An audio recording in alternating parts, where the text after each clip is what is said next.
I think I'll start off from a quote from my father. My father was actually a stockbroker on Wall Street for his life.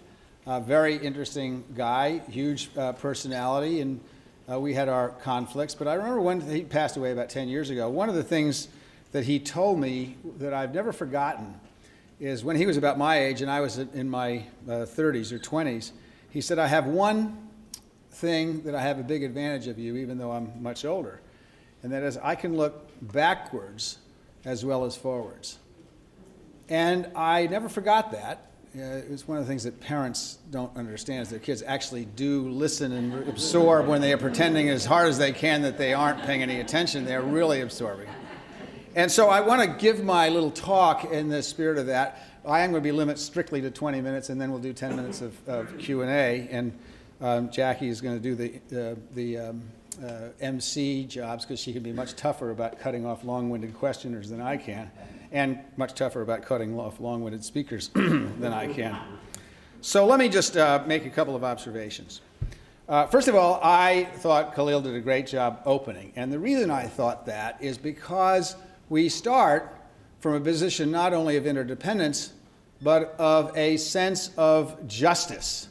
And he expressed a sense of justice that in this country we have not reached yet. I loved it, of course, because I heard a lot of this in the 60s. We have made progress.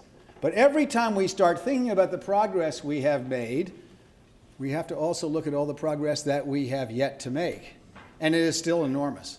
I actually think the greatest danger to America right now is not the Koch brothers and the right-wing conspiracy people, because I think they're going to run out of votes when our generation, your generation, gets older and older because of the demographics. I think the greatest danger to America is the enormous disparity between those who have everything and those who have nothing. When you have 150 families, and I actually don't say this because I'm a big lefty, because the horrible secret about me is I'm actually not one. That people just thought I was because I was against the war, and I was against the war because it didn't make any sense and I thought we were being lied to, which turns out we were. But the discrepancy in wealth is not a political statement. It's a sociological statement. The fact is that great countries crumble when people no longer believe that the system works for them.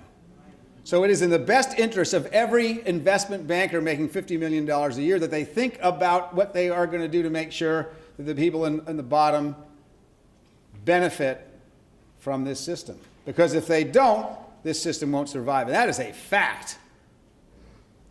It may not be a revolutionary in the streets. It may just be a slow decay and other people pass us. That is a fact. We have to deal with that. And it's a problem. And it should generate a sense of injustice. There are other problems. We do have, as Hillary Clinton once said, a vast right-wing conspiracy. I'm not sure how vast it is, but it's certainly of substantial means. Democracy is not a particular value among the right.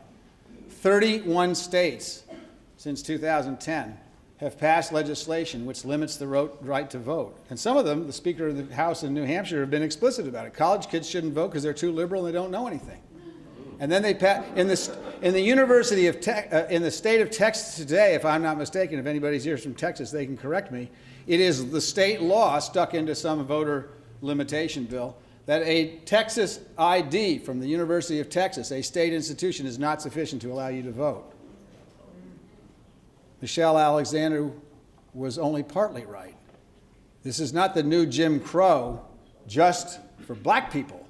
This is the new Jim Crow for young people, for poor people, for old people who don't have cars. Democracy is not a value of the right. So we should be angry. I share David Steiner's concerns about education. I have, one of the things I do in my multiple life these days is I do a little bit of work for a charter school in East New York, which those of you from New York know is one of the toughest neighborhoods still left in the city. And the charter school is run by the American Federation of Teachers, thus marrying my love for the trade union movement, which I have, and also for charter schools, because I believe that charter schools are essential for the future of inner-city education. But in some ways, charter schools are not enough. I actually don't think this is all the education system's fault. Is there sclerosis in education? Yes. But we are being asked as a school system to educate kids who arrive at the school door with a vocabulary that is 1/10 the size of what middle-class kids arrive at. We are being asked to educate kids whose parents, if they have two living in the home, may have drug addiction problems, abuse problems, alcoholism problems, and simply grinding poverty because even if they work, they have to work so hard that they can't ever read to their kids at night. As Jeff Canada says, his goal in the Harlem Children's Zone is to have every kid arrive at his institutions in that 97 square block area having been read to every night just like middle-class families. So the key to education is not all this race to the top and all this stuff, all of which is good and important. It is 0 to 3 early childhood, not even education, but going out on the streets, talking to mothers, especially the 14 and 15-year-old mothers, and helping them learn to read, because if you don't do this 2 generations at a time, then the chain will not be broken. We will not educate our kids, and we need to educate them. And for a tiny, tiny, tiny amount of money, not only do you suddenly get kids that are more educable in your schools, you begin to attack the outrageous system of prisons and penitentiaries in this country, which are filled with people who couldn't get out of high school. 90% of prison inmates do not have diplomas, and the reason they don't have diplomas is they never had a chance in the first place. Yes, we do need to recruit parents to be involved in this. But I don't think we need to do the conservative thing, blame the parents. We need to support the parents so they can become the parents that they want to be at the moment of the birth of that child and not lose that promise.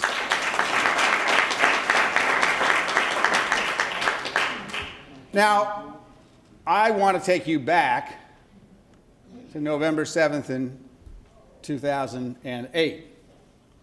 I was in Grant Park when Barack Obama and Michelle and the 2 little girls took the stage, and he was announced as the next president of the United States. I had 2 African-American roommates when I was in college in 1967. Neither of them had ever been to school with a white person before, and I'd never been to school with a black person. And none of us, if you had told either of us, or any of us, that 40 years later we were going to have a black man as president of the United States, we would have thought you were crazy. This could only happen in America. When I saw that in Grant Park that night, I thought to myself, in 15 seconds, we have undone all the damage across the globe that George Bush did to us.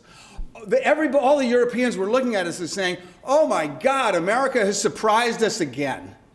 What other country could you take a member of a minority group, and especially in a Western country whose middle name was Hussein, and he become president of the United States? I want you to think about that as we despair of all the terrible things that are going on in this country, how important it is for America to hold up the notion of hope. We are the only people left who can do that. That doesn't mean that we don't have all these failings that we've talked about this morning. I believe we do have those failings. I think that we have to overcome them.